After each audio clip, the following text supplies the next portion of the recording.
आज मैं आप लोगों को कक्षा 11वीं के प्रश्न पत्र के प्रारूप के बारे में बताएंगे। प्रश्न पत्र का प्रारूप जो होगा वह इस प्रकार से होगा।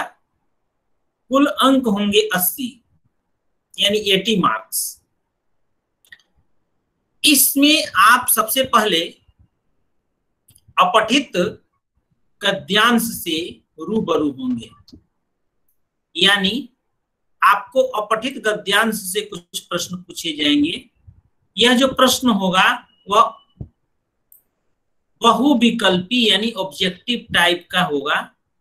छोटा सा आंसर लिखने के लिए होगा, 1 अंक का होगा और इसके 10 प्रश्न रहेंगे। इसके बाद इसी अपठित अंश में दूसरा प्रश्न होगा अपठित काव्यांश पर आधारित, यानी इसको भी आप अपनी भाषा में काव्यांश की पंक्तियां समझ करके उत्तर लिखेंगे। यह प्रश्न भी 5 बहुविकल्पी प्रश्न होंगे जो 1 अंक के होंगे और इसमें ऑप्शन भी आपको रहेगा।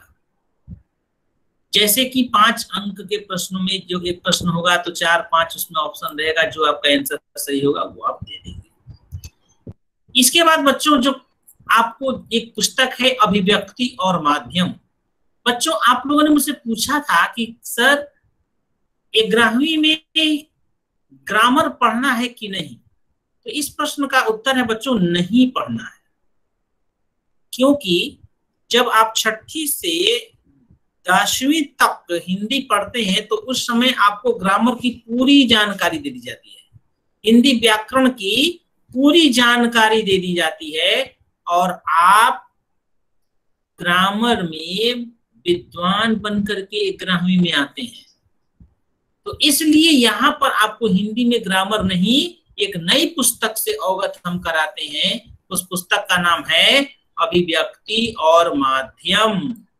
अभिव्यक्ति और माध्यम की पुस्तक के माध्यम से हम हिंदी में रोजगार कहाँ कहाँ है, यानी प्रिंट मीडिया, मल्टीमीडिया के बारे में जानकारी प्राप्त करते हैं और इसमें जो रोजगार है उस रोजगार के बारे में भी हम जानकारी प्राप्त करते हैं। साथ ही हमारी लेखन शैली अच्छी हो इसकी भी जानकारी प्राप्त करते हैं। कार्यालय की हिंदी कैसी होती है, ऑफिशियली लैंग्वेज कैसा है हिंदी का, उसके बारे में भी हम जानकारी प्राप्त करते हैं। तो बच्चों अभिव्यक्ति और माध्यम पुस्तक के साथ साथ जो लेखन है उसके जो प्रश्न होंगे कि एक रचनात्मक लेखन, यानी आपके मन के अंदर उत्पन्न होने वाले विचारों से अभिव्यक्त शब्द रचनात्मक लेखन कहलाता है। वह निबंधात्मक शैली में होगा, एक 5 अंक का होगा, निबंध ही रहेगा लेकिन उसमें रचनात्मकता होगी, आपकी अंदर की सोच होगी। यह 5 अंक के पूछे जाएंगे। इसके साथ ही औपचारिक और अनौपचारिक पत्र में से कोई एक पत्र होगा जिसको आप 10वीं तक पढ़ते आए हैं, वह 5 अंक का होगा। इसके बाद बच्चों देखिए इसे कहते हैं व्यवहारिक लेखन।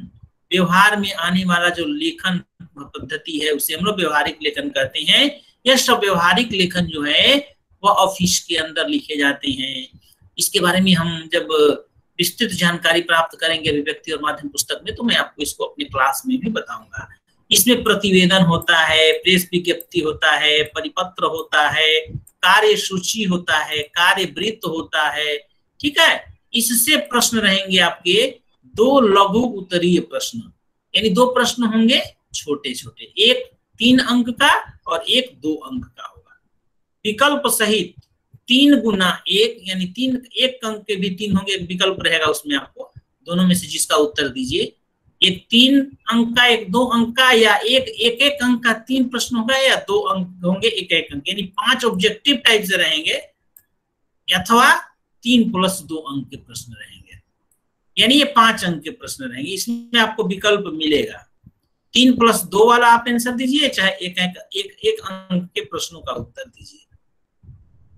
इसके बाद बच्चों जो क्वेश्चन होगा शब्दकोश से संबंधित 5 बहुविकल्पी प्रश्न होंगे, 1 × 5 अंक। आपको इसके बाद पढ़ना है कि शब्दकोश कैसे बनाते हैं, यानी डिक्शनरी जिसको बोलते हैं, हिंदी में शब्दकोश उसको बोला जाता है, उसका निर्माण कैसे किया जाता है उसके बारे में भी मैं आपको बताऊंगा, पढ़ाऊंगा। और उस पर 5 ऑब्जेक्टिव टाइप के क्वेश्चन रहेंगे। इसके बाद जो अभिव्यक्ति और माध्यम में मैंने अभी बात की आपसे, मल्टीमीडिया, मास मीडिया और प्रिंट मीडिया, तो उसके बारे में जो अभिव्यक्ति और माध्यम में आपको पढ़ाए जाएंगे जो भी चैप्टर्स, उससे जो क्वेश्चन होगा वह 5 अंक का होगा, जिसमें 3 अंक के एक प्रश्न होंगे और 2 अंक के एक प्रश्न होंगे। तो बच्चों इस तरह से ये जो 25 अंक का जो है लेखन, इसमें आप 5, 10, 15, 20, 25 अंक ऐसे मिलेंगे। और 15 अंक में आप इधर अपठित गद्यांश, अपठित काव्यांश जो होगा वह 10 और 5 का होगा, यानी कुल मिलाकर ये 25 और 15 40 अंक आपको इतने में आ जाएंगे। आप अच्छी तरह से उसका लिखेंगे तो पाठ्य पुस्तक से आपको 40 अंक के प्रश्न रहेंगे। अब देखिए बच्चों, आप आरोह भाग 1 पढ़ेंगे, आरोह भाग 1 में जो काव्य है, कविताएं हैं, उनसे जो प्रश्न होंगे वो इस प्रकार से 15 अंक रहेंगे। उससे कैसा प्रश्न होगा ये आप अच्छी तरह से समझिएगा। काव्य भाग से देखिए, किसी एक काव्यांश पर अर्थ ग्रहण से संबंधित 3 प्रश्न, 2 अंक के 3 प्रश्न होगा विकल्प सहित, ये भी ऑब्जेक्टिव होगा। अब देखिए कितना ऑब्जेक्टिव क्वेश्चन आपको मिल रहा है। तो बच्चों यानी काव्यांश जो आप कविता पढ़ेंगे, उन कविताओं की पंक्तियां दे दी जाएगी और उसके अर्थ के आधार पर 3 प्रश्न पूछे जाएंगे, ये 6 अंक का होगा।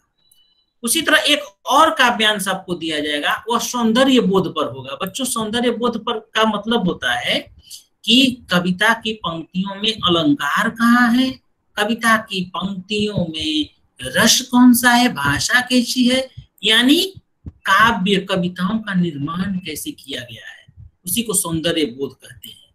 उस पर आधारित 2 अंक के 2 प्रश्न होंगे, वो भी ऑब्जेक्टिव टाइप के ही होंगे।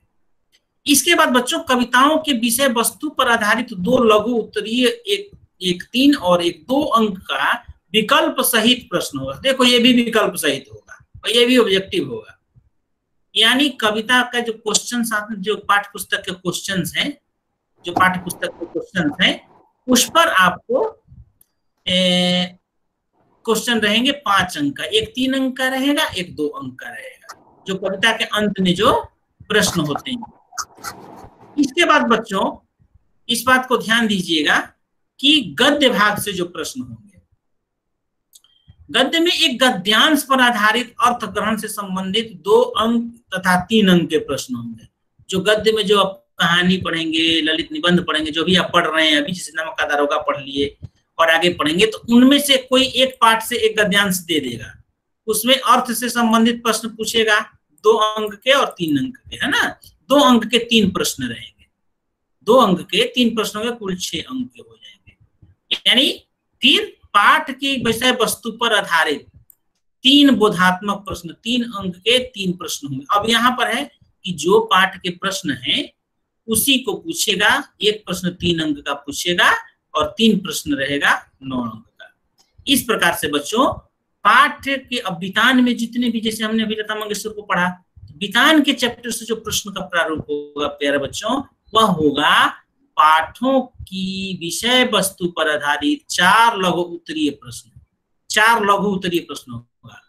2 जो होगा 3 अंक का होगा एवं 2-2 अंक के प्रश्न विकल्प सहित, यानी विकल्प सहित 3 अंक, 3 इंटू 2 प्रश्न, है ना। 2 प्रश्न होगा 3 अंक का, 2 अंक का, 2 अंक प्लस 2 प्रश्न, यानी ये थोड़ा ऑब्जेक्टिव टाइप में आएगा। यानी वितान से कुल आपको 10 अंक के प्रश्न पूछे जाएंगे।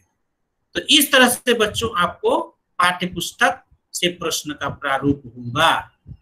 श्रवण तथा वाचन से ये टीचर जो आपसे जो शिक्षक पढ़ाएंगे वह आपका लिसनिंग स्किल लेंगे, स्पीकिंग स्किल की टेस्ट लेंगे, 10 अंक का लेंगे, और हिंदी से संबंधित एक परियोजना देंगे आपको, जिसमें आपको 10 अंक मिलेगा।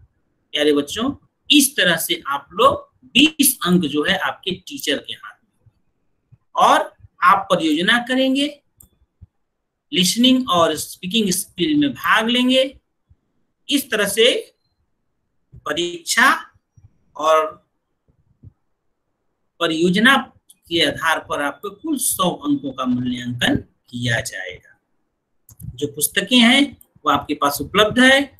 आरोह भाग 1, वितान भाग 1 और एक है अभिव्यक्ति और माध्यम। इस तरह से प्यारे बच्चों आप लोग 11वीं के प्रश्न पत्र का अध्ययन करेंगे। आप परीक्षा से पहले आप इसे अच्छी तरह से 2-3 बार पढ़ लीजिए। प्रश्न पत्र कैसा होगा, जब कोई परीक्षा आयोजित करूंगा तो उसमें आपका इसी के आधार पर प्रश्न पत्र मैं आपको दूंगा, जिससे आप प्रश्नों का हल करेंगे। प्यारे बच्चों, अब एक चीज ये भी देख लेना, परियोजना कार्य का जो तो अंक होगा वो कैसे आपको मिलेंगे। देखिए, जो विषय वस्तु टीचर आपको देंगे उस पर 5 अंक होगा, जब विषय वस्तु अच्छी तरह से लिखिएगा तो।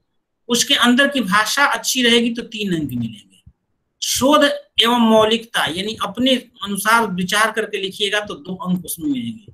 यानी ये मूल्यांकन की पद्धति होगी परियोजना जो आपको टीचर देंगे, यानी उसमें कुल 10 अंक आपको प्राप्त होंगे।